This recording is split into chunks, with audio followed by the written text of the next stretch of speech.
Substance, podcast stupéfiant. Bonjour à tous, bienvenue dans Substance, Groovy et le GHB, épisode 1.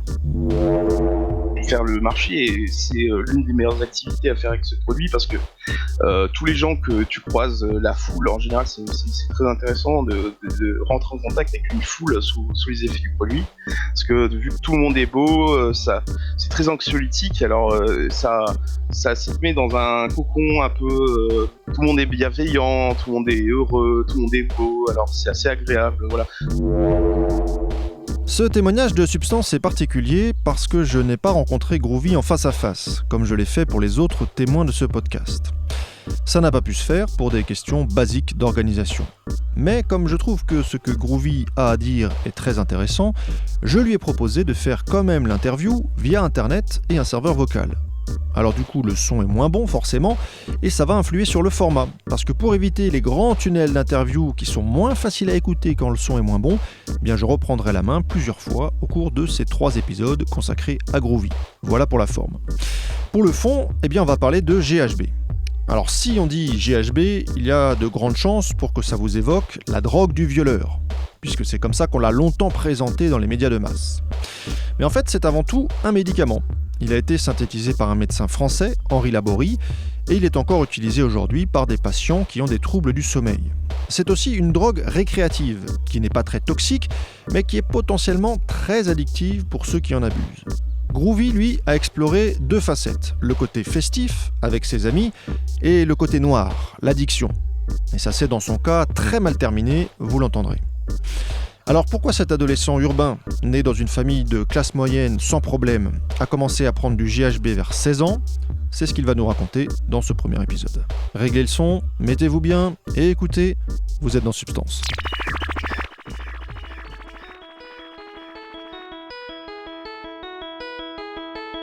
La première fois, en fait, c'était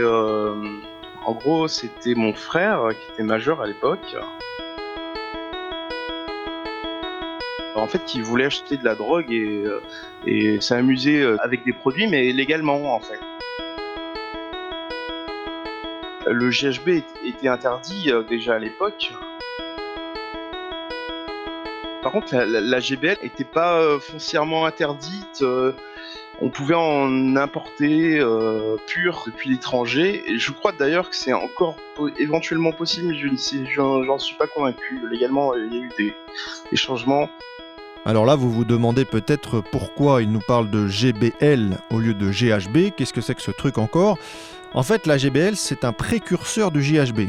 Si vous buvez de la GBL, ça se transforme dans votre corps en GHB.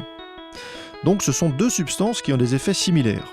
Et Groovy parlera parfois de GHB, parfois de GBL. La GBL est plus forte que le GHB, c'est plus euphorique, c'est plus fort. Le produit fonctionne encore mieux quand on utilise la GBL que le GHB, c'est plus fort, mais il y a aussi des effets secondaires plus importants. Le GHB, par contre, ça existe encore dans le milieu médical, pour la narcolepsie par exemple. C'est un produit au pH neutre, c'est-à-dire on peut en mettre contre la peau, c'est pas acide ou trop basique, ça va pas te brûler, il y a pas de corrosion.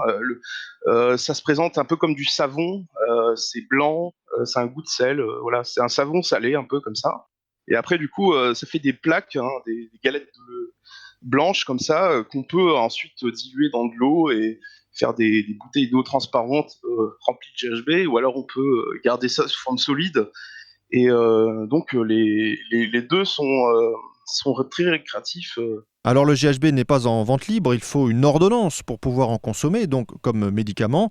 Par contre, la GBL est tout à fait légale. C'est un solvant, utilisé notamment pour nettoyer les jantes des voitures. Et oui, et elle est utilisée aussi dans l'industrie. Donc Groovy et son frère peuvent en trouver très facilement sur Internet. L'objectif, c'était d'acheter des produits, mais sans avoir la peur d'acheter des stupéfiants, mais plutôt des psychoactifs légaux, quoi. Et en fait, la GBL, ça se présentait comme une alternative à l'alcool et à la MDMA, aux benzodiazépines aussi. C'était donc un produit qui n'était pas interdit et qu'on pouvait consommer chez soi sans avoir trop de problèmes, et on pouvait commander un bidon du solvant, de la GBL, à la maison. Et après, on pouvait éventuellement aussi la transformer en GHB assez facilement avec un peu de soude, voilà.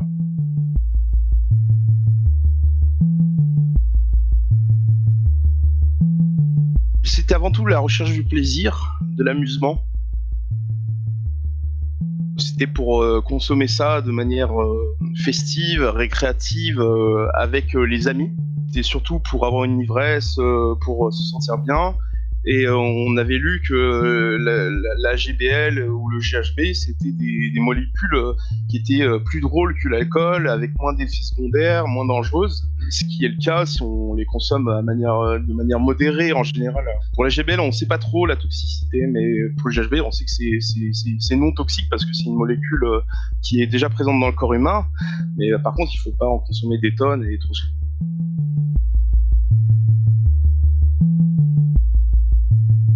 Groovy et son frère reçoivent donc leur commande internet, un bidon de GBL.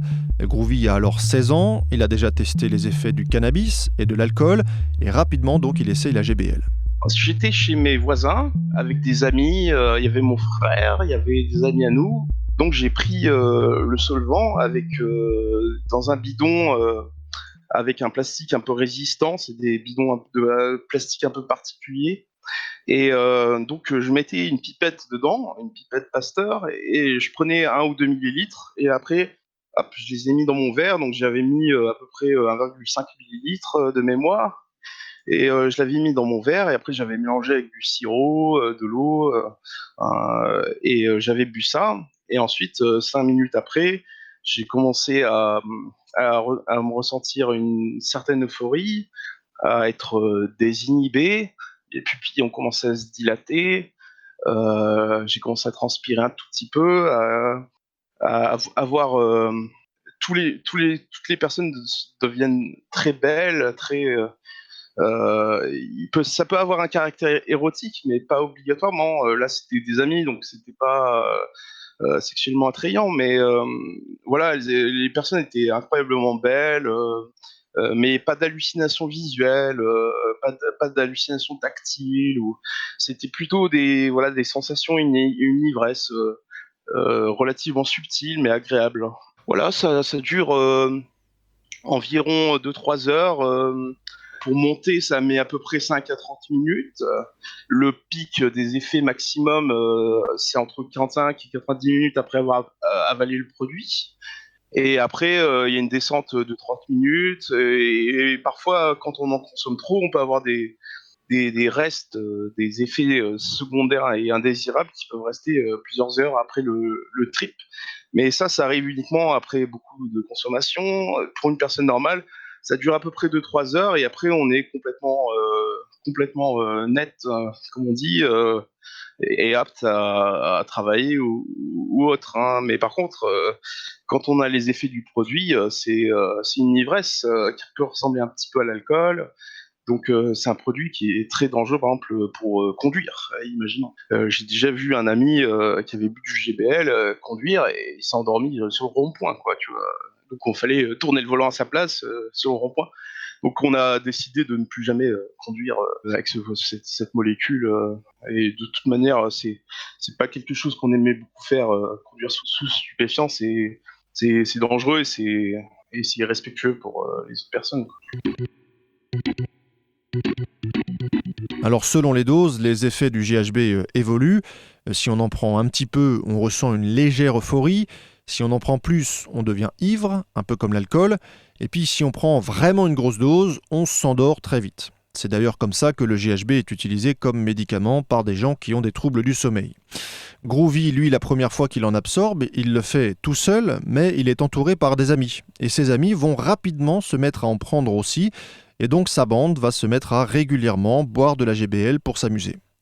C'est-à-dire qu'on consommait de la GBL ou du GHB en groupe d'amis, et après on sortait, on allait au cinéma, ou alors on allait à un concert, on allait faire les courses. Faire les courses, par exemple, faire le marché, et c'est l'une des meilleures activités à faire avec ce produit parce que tous les gens que tu croises, la foule, en général, c'est très intéressant de rentrer en contact avec une foule sous les effets du produit. Parce que vu que tout le monde est beau, ça te met dans une situation, c'est très anxiolytique, alors ça te met dans un cocon un peu. Tout le monde est bienveillant, tout le monde est heureux, tout le monde est beau, alors c'est assez agréable. Voilà. Donc on a commencé à prendre de la GBL en groupe. Il y a faire des activités ensemble, en général à 4 ou 5, 6.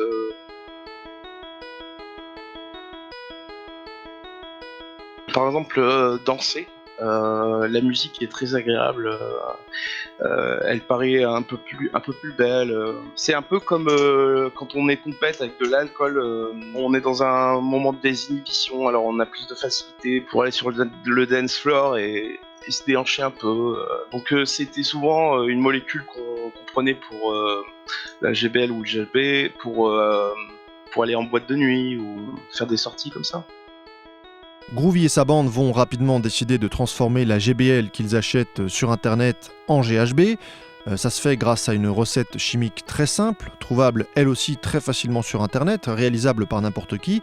Et ils abandonnent donc la consommation de GBL, dont les effets secondaires à long terme ne sont pas bien identifiés, et ils se cantonnent désormais au GHB, et certains d'ailleurs commencent à en utiliser autrement que dans un contexte festif. Malheureusement, le produit est très polyvalent aussi. Il est particulièrement redoutable pour les timides et les gens très inhibés de nature. Et donc, j'ai vu un ami à moi qui était très introverti et qui a commencé à boire de la GBL trop souvent et à prendre trop de doses pour des raisons qui étaient parfois un peu étranges. Par exemple, il prenait de la GBL pour se donner un peu le courage pour aller étudier, partir à l'école le matin, quoi, pour aller à la faculté. Oui, des fois, donc, il consommait avant d'aller en cours, ou alors consommait avant d'aller voir ses parents, parce que ça l'emmerdait. Voilà, donc ça lui donnait un peu le courage, c'était un peu sa béquille au quotidien. Donc il a commencé à en prendre un peu n'importe comment. Donc on a dû en parler et gérer ça pour qu'il il arrête d'utiliser ça comme une béquille parce qu'à force, c'était potentiellement dangereux. On a commencé à avoir des amis qui ont commencé à boire, d'autres qui fumaient des joints, et à force de consommer le produit, on commençait à avoir des descentes de plus en plus importantes avec des effets indésirables. Alors, il y en a même qui consommaient un peu de codéine, qui était sans ordonnance à l'époque, pour diminuer un peu les effets indésirables à la descente et être dans le confort opiacé après un trip comme ça. Ça nous a initié pas mal aux produits et aux drogues au général parce que du coup, voilà, en fait, on a découvert une molécule, on l'a beaucoup appréciée et on s'est dit on se disait que les drogues, ça pouvait être chouette, on pouvait s'amuser et en plus, on prenait des mesures de réduction des risques, donc on n'avait pas de problème particulier, quoi.